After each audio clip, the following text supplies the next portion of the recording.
The Senate Committee on Health, Education, Labor, and Pensions will please come to order. I thank our witnesses for being here. This hearing is a direct response to President Trump's call for radical transparency in how we conduct governmental affairs. And I thank Secretary Robert Kennedy for echoing that call for radical transparency in his testimony before the Senate Finance Committee. Now, I approach this hearing as both a doctor and as a senator. And as both, I should be, but frankly, I think we all should be, first and foremost, friends and allies of the American people. They are looking to us to figure out how our government works best for them. And if we look at any other agenda, we are not doing our duty to the American people. Now, that was the attitude I brought advocating for my patients. I think that is the attitude we should bring as senators towards this issue as well. And if our loyalty lies elsewhere, then we fail as senators. As a doctor who treated children and families for over 25 years, I have the absolute obligation to do the best I can for the health of those whom I am entrusted to serve. In this case, I am, but we all are, entrusted to serve the moms and dads, their children, their parents, so that when I or any doctor makes a recommendation to provide a life-saving vaccine or treatment, they can reliably rely upon CD guidance. If doctors do not have clear guidance or have a reason to distrust what's coming out of the CDC, they cannot make informed decisions to protect their patients. Children, and I would say adults' health is at risk. Now, as a senator, and this speaks directly to all of us at this table, I am focused on the fact that Dr. Monarez was the first CDC director requiring Senate confirmation. We Republicans supported making the CDC director Senate confirmed. It's such an important position that we demanded a role in her or his choosing.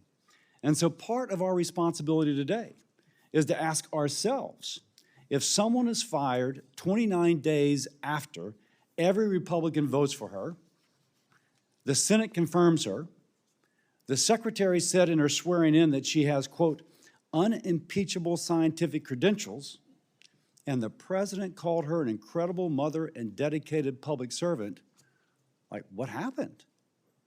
Did we fail? Was there something we should have done differently?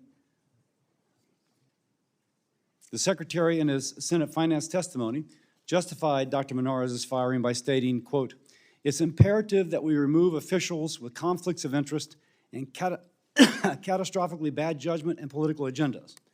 We need unbiased, politics-free, transparent, evidence-based science in the public interest, end quote. If what he said is true, we as senators need to ask ourselves, did we look past something? Did we do something wrong? It may be that we did nothing wrong, in which case, Dr. Monarez and Dr. Ari, the onus is upon you to prove that the criticisms leveled by the secretary are not true. Now, ultimately, we all have an obligation to truth.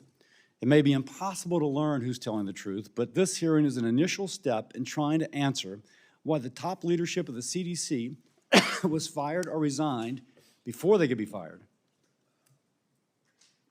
Turmoil at the top of the nation's top public health agency is not good for the health of the American people. Now, I've long believed the CDC needs reform to regain the trust of the American people, and earlier this year launched a working group of Senate Republicans on the topic, including Senators Paul, Murkowski, Marshall, and Scott from this committee, which has met numerous times on a staff level. And fortunately, we have a president who has called for radical transparency in government.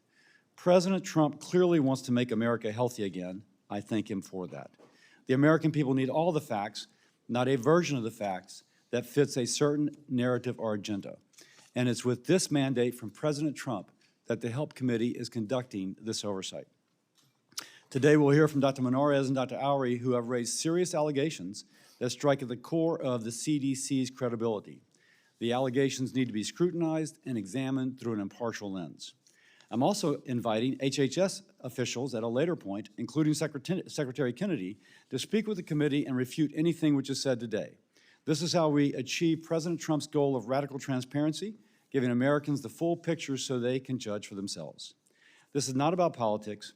This is about protecting children's health and rebuilding trust in institutions. I want President Trump to have the best CDC in our nation's history. I want to work with the president to fulfill his campaign promise to reform the CDC and make America healthy again. The president says radical transparency is the way to do that.